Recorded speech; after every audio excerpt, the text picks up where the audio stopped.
Hi, everybody. Welcome back. My name is James, Jamie, Jaime, Jimmy, just never Jim. um, so today I'm going to read to you esoteric essay number 16.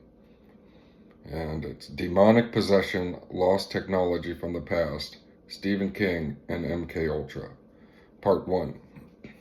It's like the prologue. I'm going to do multiple parts. So I'm going to set some stuff up in this essay here, and I'll break it off so you can read some stuff and watch some things and understand. You'll understand more after I read this to you. But this is a 16th essay. There's on YouTube in my playlist, the esoteric essay playlist, the first 8 are there. 9. 8 or 9 are there. And then this one will be there. And I skipped a few, but I have a private group on Facebook where all of these essays, I have the written versions in my own private group on Facebook, which is called Esoteric Essays with an S. And you'll see the same logo that I use here at that group. You have to ask to join, and I'll accept your request. So it's easy to find. And like I said, so go to the Facebook group and you will see all of the essays. But a lot of them I've made videos of, so look at my playlist. And please like, share, and subscribe. But please share too. Share, share, share. If anything in here is interesting or rings true to you, then please just share. It helps a lot. So I'm going to start reading this. I'll read the title again. Esoteric Essay number 16. Demonic Possession, Lost Technology from the Past, Stephen King and MKUltra, Part 1.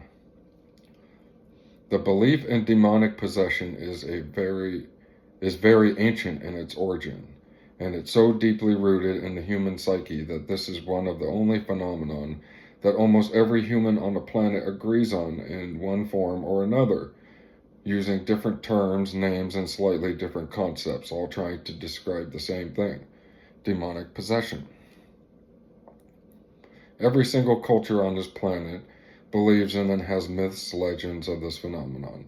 Every single major religion believes in this phenomenon, and most of them warn against it. Let's make a little list of some of the groups that we might know of that believe in this phenomenon in one way or another.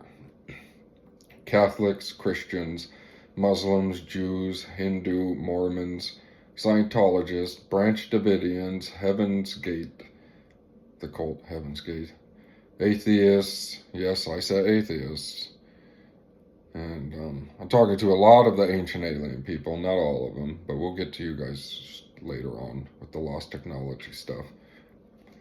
New Age movement, pagans, Satanists, Luciferians, occultists, Nazis, blah, blah, blah. I promise you right now I could type more than 100 pages. More than 100 pages. Just naming people, groups, cultures, governments, companies, and organizations who believe in this phenomenon.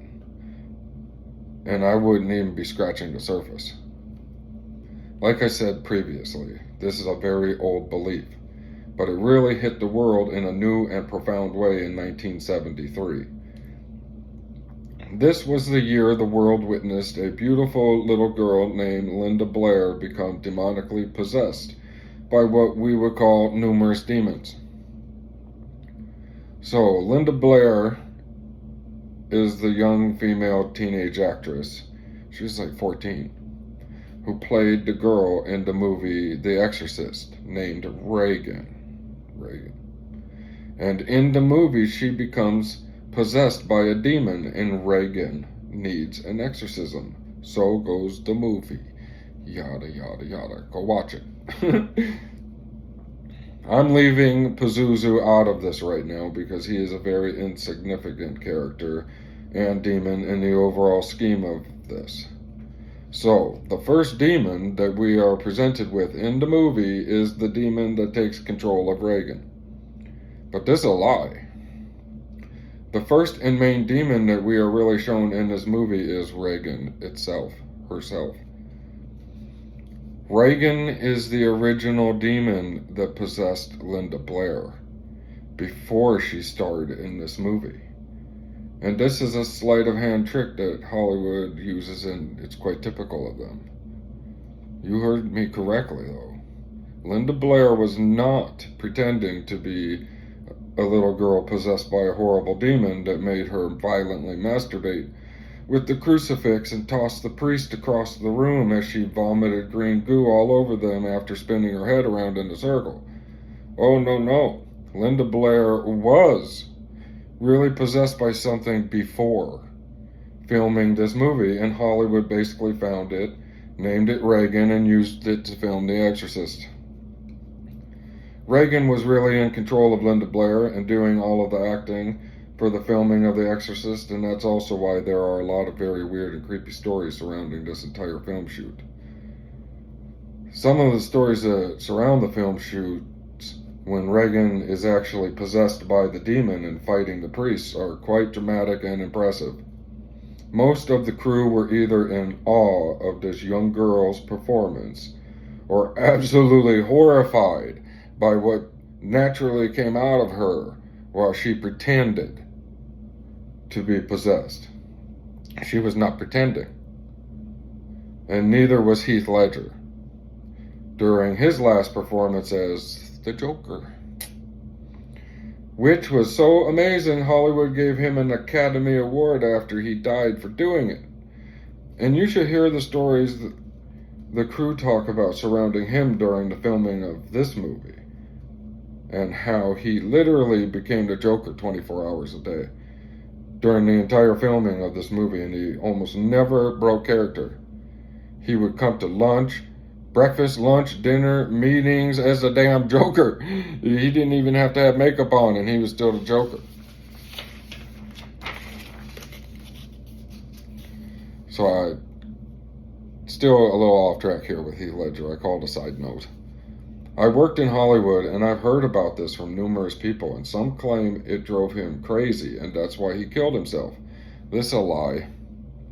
I say they realized they had a real-life Joker demon on their hands, and now they could not control him anymore, so they decided to ritually sacrifice and murder this Joker demon on one of their designated days, in one of their designated ways. Little rhyme, sorry. And then after they did this sacrifice, they gave it an Academy Award, basically saying, thanks for playing, please don't be mad at us. Lots of weird things around this whole Heath Ledger thing, so look into that stuff, but that's the side note, sorry. So back to Linda Blair. Linda Blair was possessed by Reagan. Now, what the hell is Reagan? And demonic possession, what is all this? Well, to explain to you what demonic possession in Reagan is, I probably also need to talk a little bit about other forms of demonic possession like automatic writing, channeling, and what things like a muse are. And in order to do that, I have to change directions a little bit. But I promise to get back to Reagan later, but we need to jump to Stephen King. I would say Stephen King falls squarely under the categories of being demonically possessed and being part of MKUltra. Hopefully unwillingly, but we're gonna see it. I would say, so a lot of writers claim to have a muse. And then when they lose this muse, they call it writer's block until it returns. Not all writers, but many, so I know you've heard some of this. A lot of cultures and religions would consider this an attachment from the spirit realm. So a lot of the religions would consider a muse an attachment from the spirit realm. So it would be a demon/muse.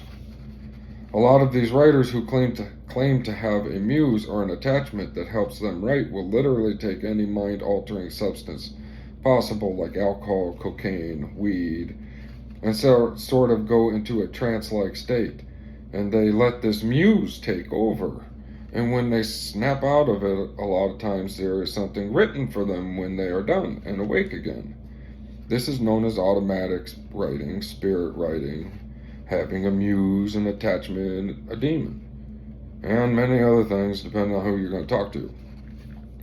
This is a very ancient practice and it can be done, but all of your religions will urge you against this because it's a form of demonic possession. Still, what is this demonic possession? The New Age movement, the pagans, occultists, and many others will have different names for this phenomenon, including automatic writing, but we're all talking about the same thing here. Stephen King has clearly admitted to being a very bad alcoholic and a severe drug addict for most of his writing career, and that's because this is what he was probably doing. And I'm sure the list of abusive substances is quite larger than we are publicly told. But that's where MKUltra probably gets involved. So you need to look at the list of books that Stephen King first released and what these books are really talking about and what years they are released in. And then compare that to what the United States MKUltra program did to the United States populace during the late 1960s / Woodstock era, where they both secretly and publicly, I guess, gave drugs to willing and unwilling people, huge amounts of them, all over this country. And they used thousands and thousands of different drugs, not just a few, but the ones we know of are like THC, MDMA, LSD, but I mean, the list goes on. And right after this time period, Stephen King started writing and releasing books about the following things. Carrie, his first book. That is telekinesis. And then The Shining. That's his second book. That's telepathy, The Shining. And then Salem's Lot. That's like vampires and like energy sucking too, I guess. Then you got the book Rage. This is a banned book. It's banned. And it's foretelling a school shooting like Columbine. I mean, a lot of people don't even know Stephen King wrote this book because it's gone. Unless you go buy an old copy or something. Or you're a big time Stephen King fan, then you might have a copy or you know about it. Then you got The Stand. That's the book about the end of the world because of a super flu that was created by the government and accidentally released that killed the whole world basically, except for small bands of survivors. And it also has telepathy in it. So that's a weird book. Stephen King wrote that. That's what his like fifth book, or around there. Then you got The Long Walk, a book foretelling America being run by a totalitarian regime. The Dead Zone, book about someone getting clairvoyant messages about the future, like the book Rage, that is now banned. And then Firestarter. I put telekinesis, but it's what is it, like pyrokinesis, whatever they want to call it, where she can blast you with, she has more than the talent of blasting you with like fireballs, but that's like pyrokinesis or something. That's what it's mainly about, but she has a bunch of powers. And so that's in the book Firestarter. And it's introducing, it's an introduction of the shop in Stephen King's universe here of books.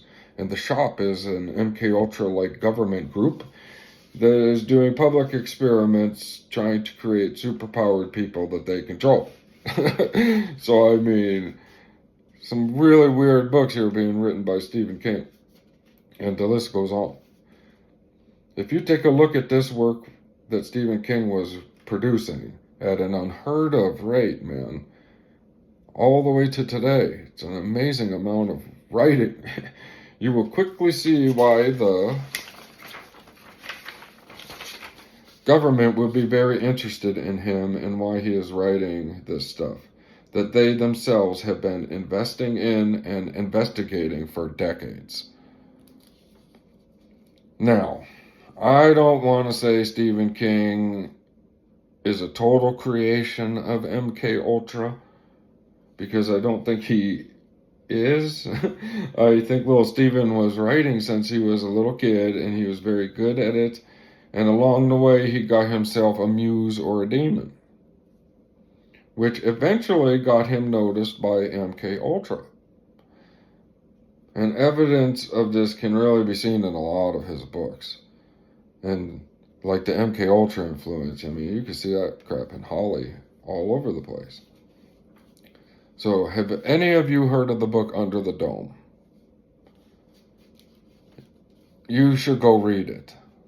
It's a great book with a really weird ending, which I can explain, and I'm going to.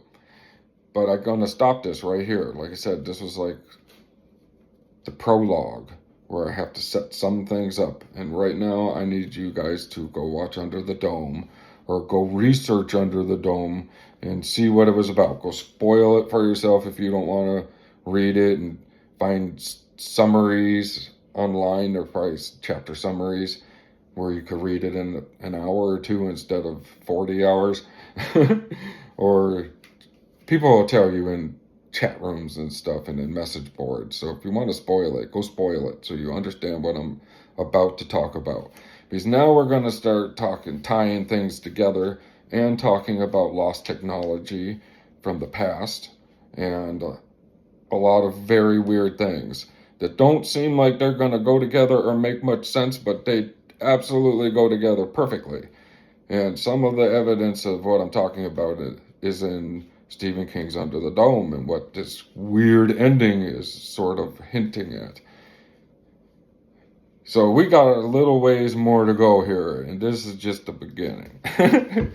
So thank you for watching the video. Like I said, please like, share, subscribe. But more importantly, if you're new to this and you are still watching, go back and watch all my other videos. That will help a lot. Because I'm about to blow your mind with some of this stuff, but it will really help if you have either read all of my essays in the group that I've told you about, or you go and hit my playlist button and go watch the first 8 or 9 of the essay videos.